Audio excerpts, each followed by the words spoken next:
Hello friends, before starting the topic, I want to ask a question. ऐसी कौन सी चीज है जिसके थ्रू हम हमारी बात को किसी को कन्वे कर सकते हैं या किसी और की बात को हम समझ सकते हैं? क्या किसी एक वर्ड को बोल देने से हमारी बात किसी को समझ आ जाती है? नहीं, हमें अपनी बात को रखने के लिए सेंटेंस बोलना पड़ता है और ऐसे कई सेंटेंसेस हमें बोलने पड़ते हैं जिससे कि बात को समझा जा सके। आइए देखते हैं a group of words. Let's read. In the 7 o'clock, Father my evening at comes. कुछ समझ नहीं आया। अब चलिए इसको थोड़ा सा अरेंज कर लेते हैं वर्ड्स को। My father comes at 7 o'clock in the evening. Wow, ये तो समझ आ गया। That means it has meaning. इसलिए तो हमें ये समझ आया।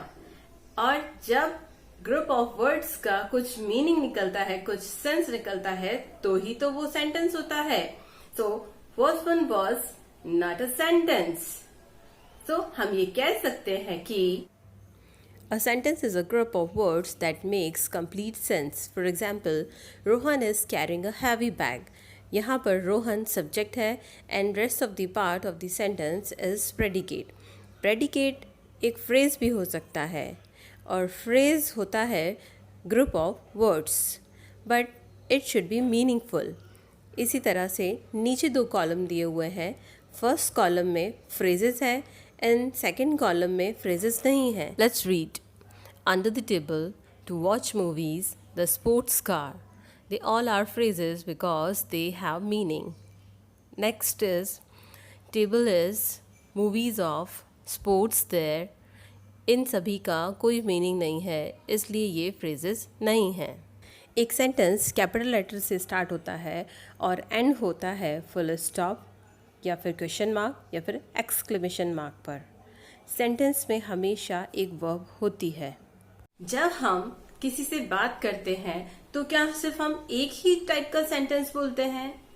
नहीं, हम हमारी बात को समझाने के लिए बहुत सारे टाइप्स के सेंटेंसेस बोलते हैं। इसको हम एग्जाम्पल्स के थ्रू समझ सकते हैं।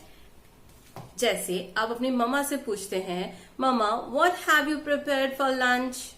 मीन्स आपने मम्मा से क्वेश्चन किया। 1। तब मम्मा आपको रिप्लाई करती है, बेटा I have prepared curry rice with chutney for you. यानी मम्मा ने आपको डिक्लेयर कर दिया कि मैंने आपके लंच के लिए ये बनाया है। सेकेंड टाइम, तब आप अपनी फेवरेट डिश को देखकर बहुत खुश हो जाते हैं और आप क्या बोलते हैं? Wow mama you are great. 3 types हो चुके हैं अभी सेंटेंस के। नाउ नेक्स्ट, मम्मा आपको बोलती हैं, बेटा go and wash your hand first. यानी मम्मा ने आपको ऑर्डर दिया कि पहले जाके हाथ धो के आओ। 4 टाइप्स। और जब आपके दादाजी आते हैं तब आप क्या करते हैं उन्हें ग्रीट करने के लिए?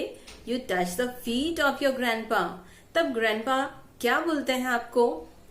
God bless you my child.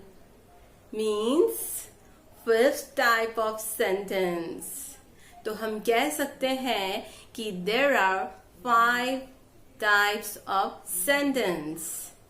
There are 5 types of sentences. First, declarative sentences, इसे assertive sentences भी कहा जाता है। Imperative sentences, इसे commanding या फिर requesting sentences भी कहा जाता है। Interrogative sentences, इसे question sentences भी कहा जाता है। Exclamatory sentences and optative sentences. Let's understand them one by one.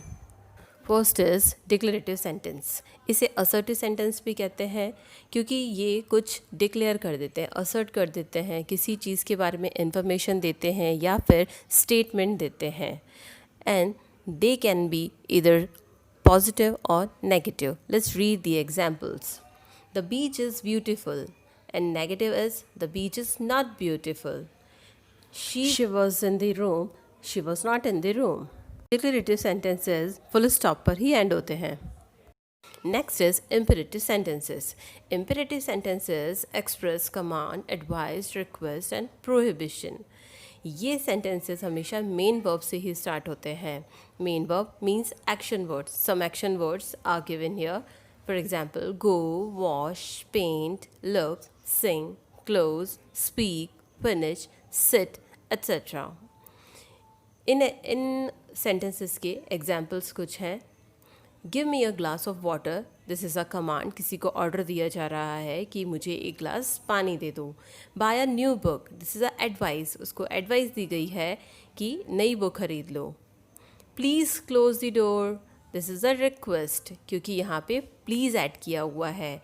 ये प्लीज़ सेंटेंस के स्टार्टिंग में या फिर एंड में भी ऐड किया जा सकता है.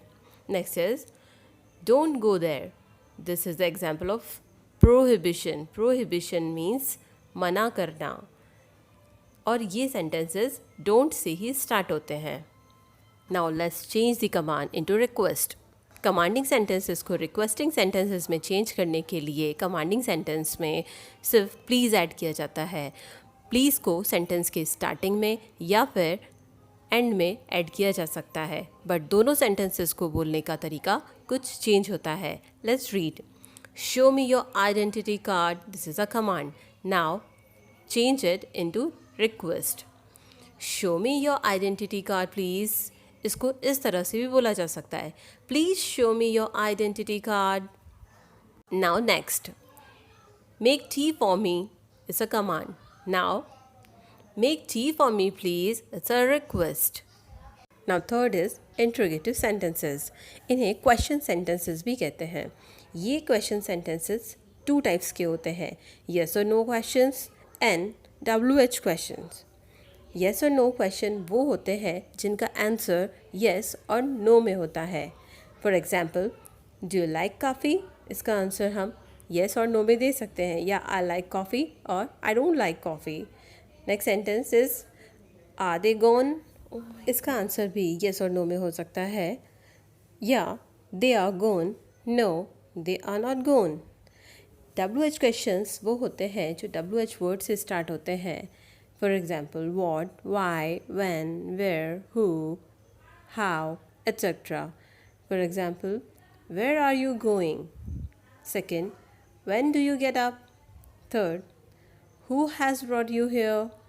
ये sentences हमेशा question mark पर ही end होते हैं. Now fourth is exclamatory sentences. ये sentences strong और sudden feeling और emotion को express करते हैं, जैसे कि बहुत ज़्यादा खुश हो जाना या बहुत ज़्यादा डर जाना. अचानक से किसी चीज़ को देख करके हमारे मुंह से जो sentences निकलते हैं उसे कहते हैं हम exclamatory sentences. For example, what a beautiful city it is. Next, how scary the picture is. Ouch! That really hurt. ये sentences हमेशा exclamation mark पर ही end होते हैं. Now fifth is optative sentences. Optative sentences express prayer, keen wish, curse, etc. In sentences में एक hope होती है, आशीर्वाद होता है, prayer होती है. ये sentences may या फिर wish से start होते हैं. may कभी कभी sentences में hidden भी होता है. For example, may God bless you. May your team win the match. Wish you a happy journey together. ये sentences exclamation mark पर end होते हैं, but wish से start होने वाले sentences full stop पर ही end होते हैं. I hope you would have understood sentence and types of sentence. If you have any doubt or any question, you can ask in the comment box. I will meet you in next video with next topic. Till then, have a great day.